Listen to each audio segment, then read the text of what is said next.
All right, everyone. Today we're going to be looking at a new probability distribution.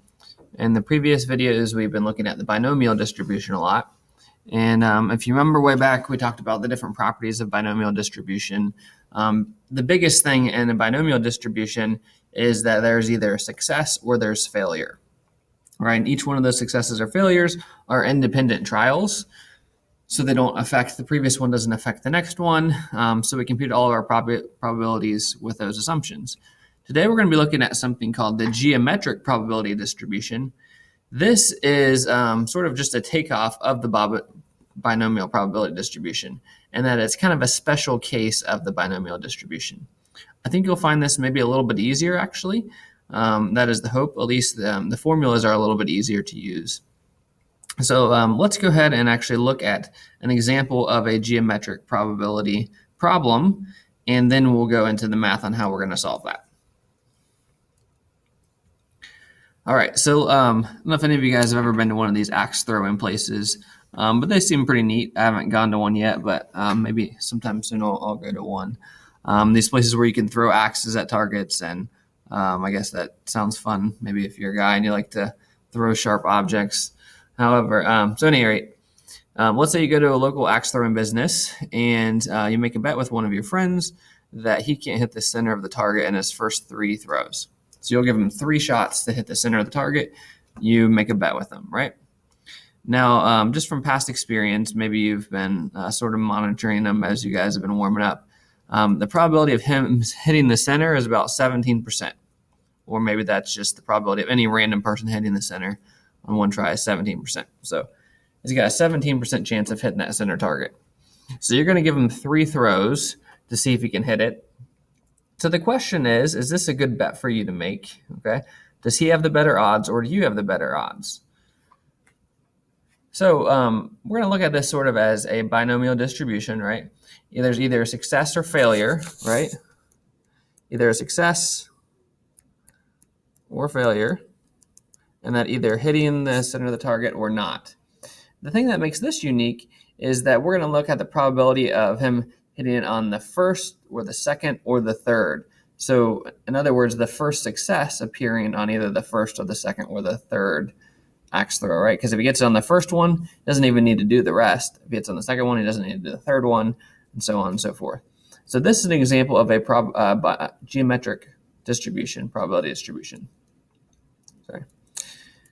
All right, so a geometric experiment, which that example is a geometric experiment, is an experiment which we're going to be repeating binomial trials. So binomial, remember, is either success or failure until we get our first success. Right? So examples like how many times do you have to shoot a free throw until you make one? Okay, or how many times do you have to take this hard exam until you pass it? Right? How many times, I don't know, do you have to draw blood until you get a success, right? If you're the phlebotomy, how many times do you got to draw it until you get your first success if you're learning how to do it? So basically, how many times do you do the success or failure experiment until you get your first success? And then you stop because you only need 1 success. Okay. So the goal in all these is to find the probability that the first success occurs on the, let's say, the nth trial. So what's the probability that in drawing blood, you hit the vein, you have your success on the 3rd time that you try it, or the 4th time, or the 1st time? Okay. So that's going to be our goal in all these questions. We're going to need a couple formulas. A little bit easier formulas, like I said. The formula we're going to use for geometric probability, so the probability of some sort of nth occurrence, we're going to say P of n equals P times 1 minus P to the n minus 1. You could also think of this as P times Q, right? Because remember, Q is 1 minus P. P times Q to the n minus 1. Okay, and keeping in mind, the P's and the Q's, the N's all mean the same thing, right? So P is the probability of success. The N is the number of trials, total number of trials, if you will.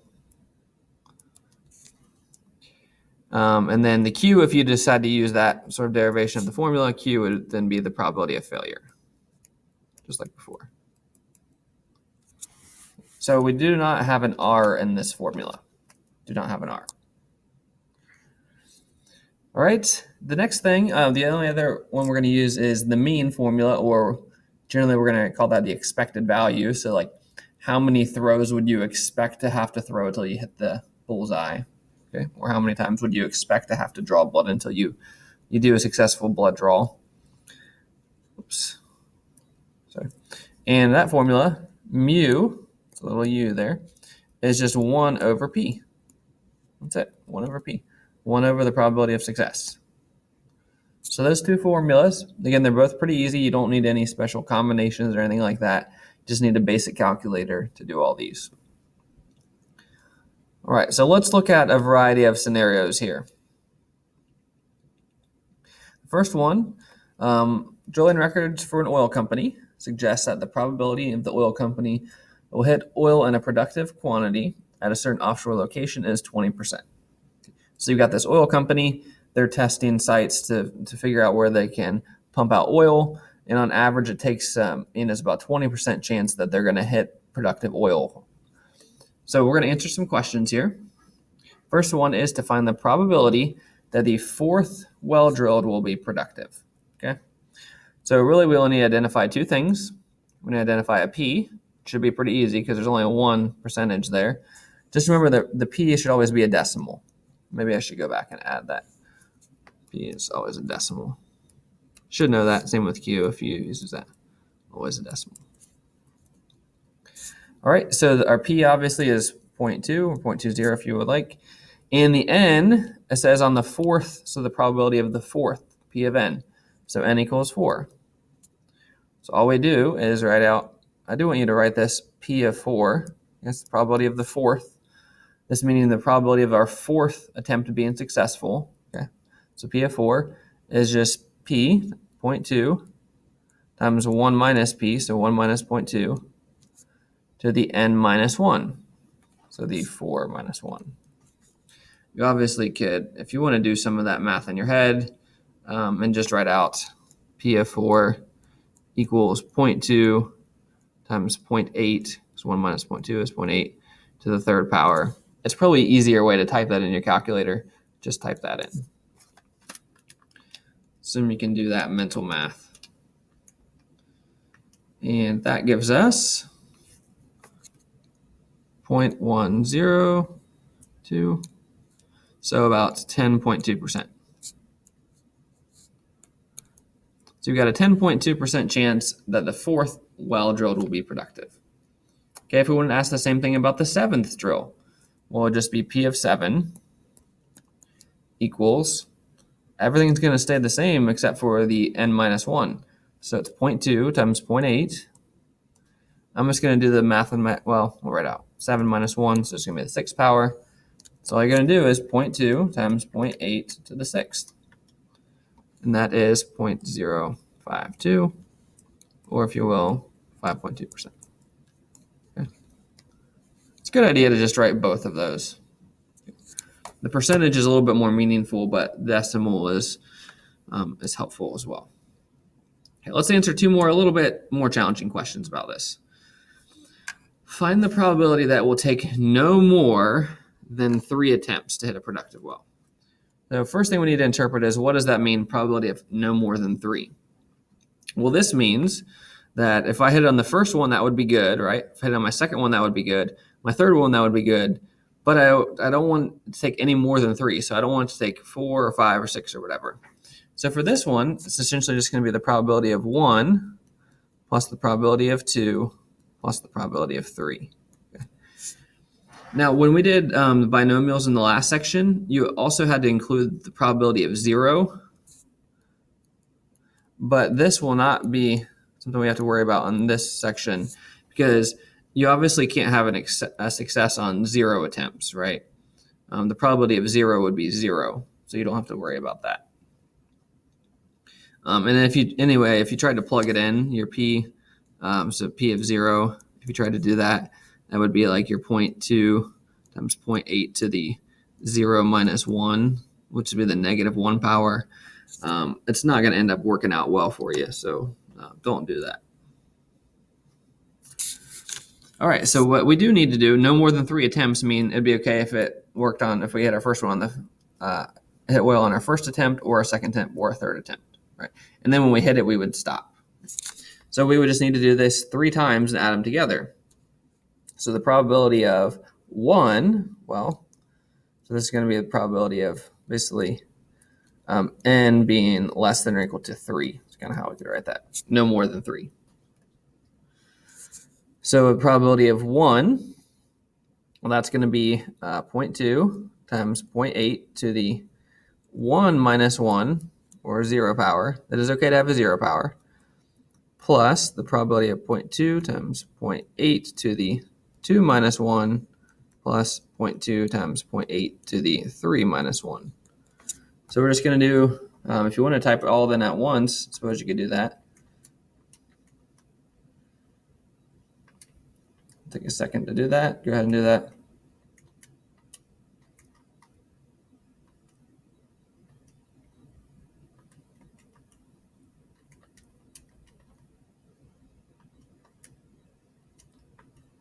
All right, and I got 0.488, which is 48.8%. So basically a 50-50 shot that you're going to hit productive oil in the first 3 attempts.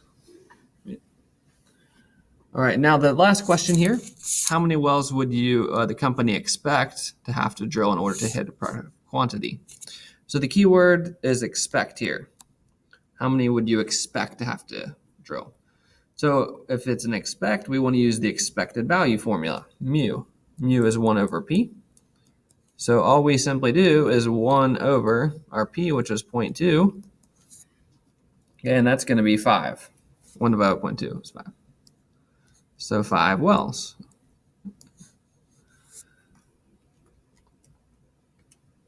So you would expect to have to drill approximately on average 5 times in order to hit productive oil. Right?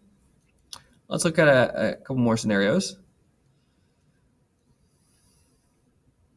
All right. Only 4% of people have type AB blood on average. Okay.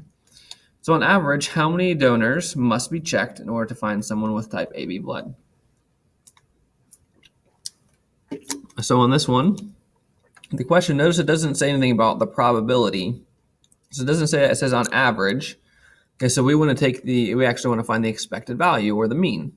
The mean is the average, the expected value is the average. Okay, so all we're going to do is mu over equals 1 over p. Well, it says only 4%, so that's a success, right? Probability of success. So 1 over 0.04. Just make sure you don't do 0.4. That would not be correct.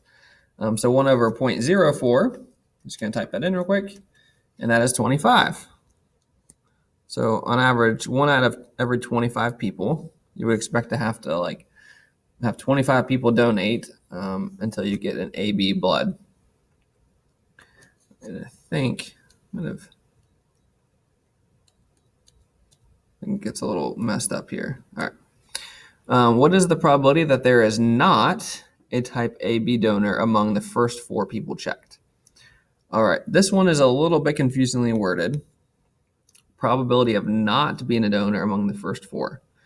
Anytime you see a not, think 1 minus the probability of it happening. It's called the complement. Okay, so the probability of something not happening is 1 minus whatever the probability of that thing happening is. All right, because probability of not occurring among the first 4 really would mean the probability of 5 plus the probability of 6 plus the probability of 7 plus probability of 8 to infinity. You'd have to add up all the probabilities of everything greater than 4, which eventually would get down to nothing. So it would end at some point, because the probability of like 700 would be almost 0%. So it would sort of eventually end. However, you don't want to have to add up all of these. So what you should do is find the probability that it will occur within the first 4 people. All right, and then you do 1 minus that. That's called the complement. Okay, so what we're going to do is 1 minus the probability that n is less than or equal to 4. Okay. So basically, the probability of there being someone in the first 4, and then we're going to do 1 minus that. Right? So let's go ahead and do that. Let's do the probability of 1 plus the probability of 2 plus the probability of 3 plus the probability of 4. And this one, we haven't, I guess, identified our n and our p. Our p obviously is 0.04. The n is going to change in each of these. So it's going to be 0.04. And then 1 minus 0.04, which is 0.96. So I'm just going to write that. It's 0.96 to the n minus 1. So 1 minus 1 first, plus 0.04 times 0.96 to the 2 minus 1 plus 0.04 times 0.96 to the 3 minus 1 plus 0.04 times 0.96 to the 4 minus 1. Take a minute and go ahead and do that on your own.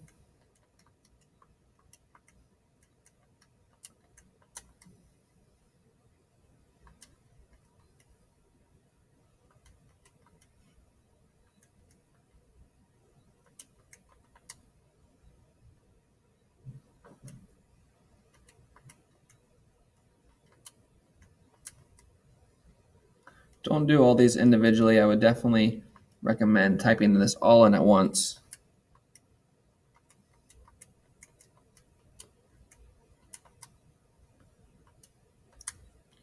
All right, and I got 0.150. Okay. So that's the probability of it happening within the first 4, right? We want to know the probability that it will not be within the first 4. Whoops, some issues here today. So we want to do 1 minus 0.150. That gives us 0.85 or 85%.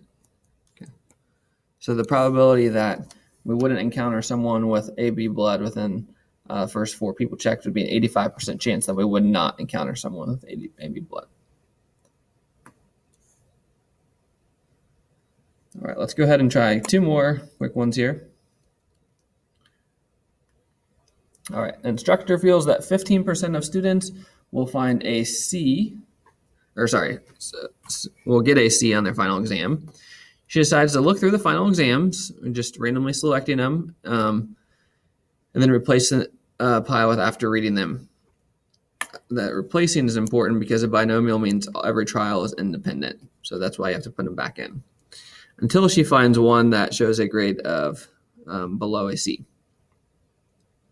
All right, so what is the probability that the instructor will find a C in the first 5 tests? What's the probability that a C will not, or will appear after the first 5 tests? And then on what exam number should the instructor expect to find the first C? Okay. So I'm just going to set these up. We won't actually go through the calculation on this because it'll be a little bit tedious. But I think the hardest part on some of these problems is interpreting what probabilities you need to add together. So the probability the instructor will find a C in the first 5 tests. Okay, so the probability of finding one a C or below, I guess I should have said below a C. Below, all these should say.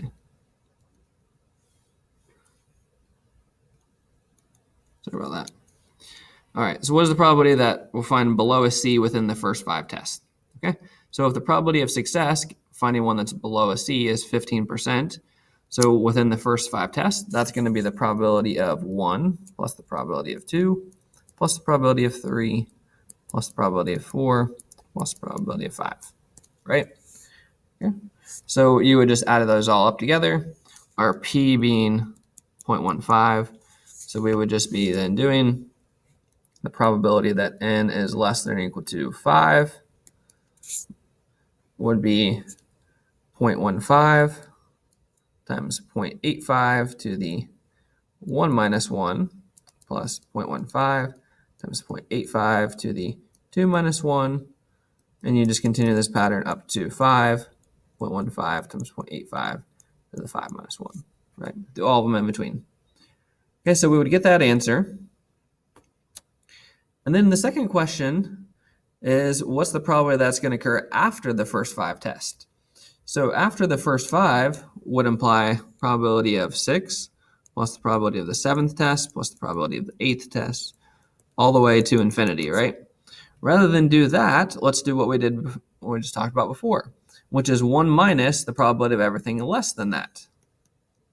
So I think 1 minus less. Well, we actually calculated that in the previous problem. We didn't actually do it, but it'd just be 1 minus the probability that n is less than or equal to 5. So the probability is, if it's more than 5, we want to do 1 minus the probability of it being 5 or less. Okay. And the last part of this question, what exam number would the instructor expect to find the first below a C? That's going to be mu equals 1 over p, so 1 over 0.15. And that is 6.6 repeating, so approximately the 7th exam. I'm just randomly selecting them. Approximately by the 7th exam, you would find someone that got below a C. All right, and let's wrap this video up with solving that problem that we had to begin with, which is the bet that you made with your friend at the axe throwing place. So the question was, is this a good bet for you? Whoops.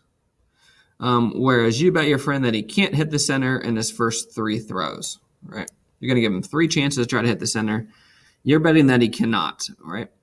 So if you're betting that he cannot hit it within the first 3 throws, you're basically saying that it's either going to take him 4 or 5 or 6 or 7 or 8 or 9 or 10 or whatever, right? So the probability of not first 3 essentially would be, rather than calculating the probability of 4 plus the probability of 5 plus the probability of 6, whatever, we want to do 1 minus the probability of 3 or less, right? Because he's betting that he can do it on 3 or less. So you're betting that he can't do it in 3 or less. So you're saying 1 minus the probability of 3 or less. Right. Okay, so we want to do 1 minus the probability of the first throw plus the second throw plus the third throw, right?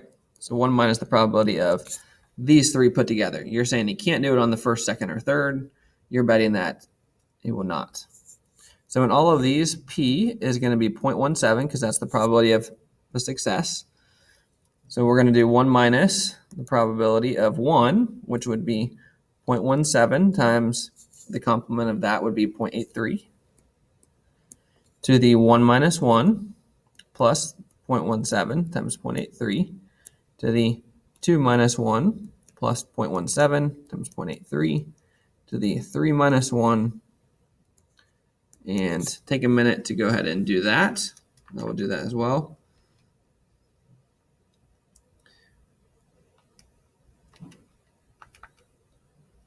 I'm not going to do the 1 minus part yet. We'll save that.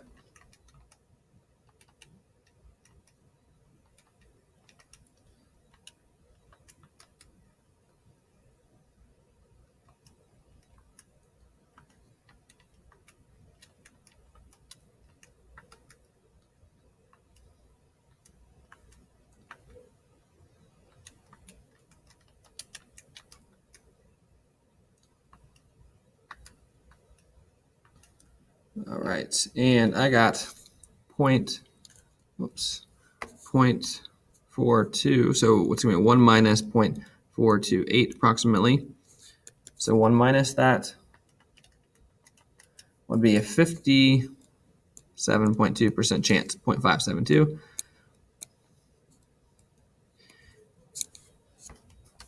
So you're saying that there's a 57.2% chance that he will not. There is a 42.7% chance that he will hit the bullseye within the first 3. And a 57.2% chance that he will not. So better odds would go to you. You're saying that he would not. You have a 57% chance of winning that bet, and your friend has a 42 or about 43% chance of winning that bet. Okay. So the last question here is, how many throws would you expect it for him to take? So we would just do mu equals 1 over 0.17. And that's going to give us 5.88. So approximately 6 throws. So on average, it's going to take him about 6 throws to hit it. Okay, that does it. Make sure that you're just reading these questions very carefully about adding them up, and then if you need to do the 1 minus or not. But if you do have a question on a specific one, you just want to double check, just write it in the comment of the assignment, and I'll try to respond to you as soon as possible. All right, good luck with that, guys.